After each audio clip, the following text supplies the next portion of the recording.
Hey, what's going on everybody? Thanks for stopping by to check out the video. Here on this channel, you'll find some unboxing videos, how-to videos, build videos, and I've even got a speed run series on my Tamiya TT02.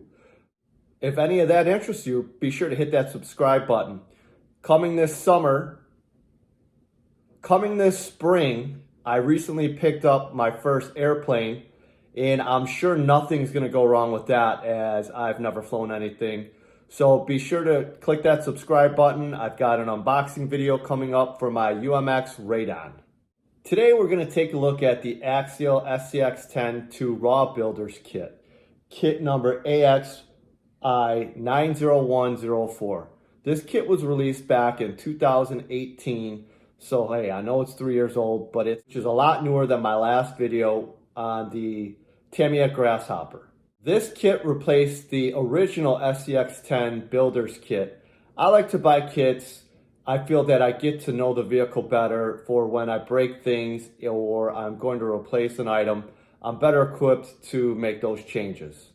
The SCX10 2 Raw Builders Kit comes with the option of customizing your wheelbase. You can select from either an 11.4 inch, 12 inch, or 12.3 inch wheelbase, depending upon what kind of body you want to incorporate into your build. This kit also affords the builder the opportunity to select their own tires, battery, receiver, ESC, motor, battery, and body. All right, so in this rig, I chose the Hobbywing Fusion 1800 kV motor. I've used Hobbywing in the past. I've been very pleased with the results and the performance. I also like the fact that you have the motor and the ESC all in one package. One of the drawbacks of this though, and I'll touch on later on, is that the can is a little bit bigger and I had to do some modifications. For this build, I chose the Flysky FS GT-5 6-channel radio and receiver. What can I say? I'm cheap. I've got a bunch of different models. And for 20 bucks, I can get an additional receiver. I've used this on a couple other cars, and quite honestly, I had put a Spectrum receiver in my Grasshopper. I couldn't get the ESC to calibrate. I put in the Flysky, and it calibrated on the first try. So I think going forward, every rig I get from now on, I'm gonna do a Flysky. The fact that there's 6 channels allows me to customize things as we go further along in the build. I want to put some lights in and I'll be able to control those on a channel. I may incorporate a winch because I've never done that on any of my rigs. So I like the flexibility that the Flysky FS GT-5 offers. For the body, I chose to go with the Jeep Mighty FC 11.4 inch wheelbase kit. I'm going to be honest, I really wanted to do the Unimog kit for this, but due to the fact that it's discontinued and it had spotty availability on eBay and the pricing that I found, I mean, it was just ridiculous. I was able to get this body for about $70, whereas it probably would have been close to $200 for the Unimog. I think they look pretty similar, so that's the direction I went. Unfortunately, I haven't been able to paint it yet. I live here in Chicago and it's currently 20 degrees out. It was -10 the other day, so it's really not conducive to painting. For tires and wheels, I chose the Duratrax Class 1 Showdown 1.9 inch wheels. I haven't ever used these before, and to be honest with you, there's so many tire options available out there. I'm not saying this is the right one. If you've got a better idea of what tires I should be using, throw a comment down in the box below. I did feel the directions were pretty clear cut. I liked the one-to-one pictures of the screws and made help identifying some of them a lot easier. I will say though, I can't tell the difference between a 10 millimeter and a 12 millimeter, 15 millimeter and 18 millimeter. I mean, my eyes are pretty bad at 45. I also like how all the parts were separated into bags for each step. It reminded me a lot of some of the Schumacher builds I've done in the past, and it made figuring out which parts I needed a lot quicker. Couple of things that I did not appreciate about the kit is I stripped one of the screws, no, actually 2 of the screws when I was assembling the transmission housing. I wasn't using an impact driver or cordless drill. I was using a hand Allen key, and I was able to strip it. I thought maybe it was something that I was doing wrong, but I was talking to one of the guys that I was out on the trail with last weekend, and he said he had the same issue. For $220, $230, whatever the kit retails for, I really felt that for $220, $230, whatever the kit retails for, I really felt like we shouldn't be having this type of problem. The other issue I had with this build, and part of it is me and part of it is Axial, was the shocks. Now, I had built a bunch of Schumacher shocks before in the past, and they all the kits come with that same red and black kind of gasket. Well, without thoroughly reading the directions, which was my fault, I just put the red and black gasket on the shock shaft, and I didn't know that I was supposed to actually put it in the cup on the bottom that screws onto the shock. Well, when I filled it with oil, it leaked with the sieve. That being said, when I did assemble them the correct way, they still did leak a little bit, and I've seen a lot of people complain online and in the forums that they're pretty cheap. This is something that I'm looking to upgrade here in the future. If you can throw me a recommendation, let me know what you've done. I've seen some people mention a Traxxas shock, and that just to me feels sacrilegious to put a Traxxas shock on an Axial body. Before I go ahead and get into the time-lapse video here, I've built probably half a dozen or so kits in the last year, and this one was definitely the most challenging. And I don't mean that in a bad way. Just from having to select all the different components that went into this, and I had to customize the battery tray because of the length of my Hobbywing motor. They provided challenges, and that's not a knock on Axial. You know, like I said, this is probably the 6th or 7th build I've done in the last year, and I want to do something different and something a little more challenging, because if you don't challenge yourself, I don't think you ever get any better at anything. Overall, I'd give this a 6.5 out of 10 points. I definitely would not recommend this to somebody who's never built a kit before, not based on the skill level needed to build it, but I mean, there's a lot of decisions that need to be made, you know, from your ESC to your motor, to wheels, to your battery. I just think that's too much for somebody who's new to the hobby. They're going to end up getting something that doesn't really work with the application they're going to use the car for.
you.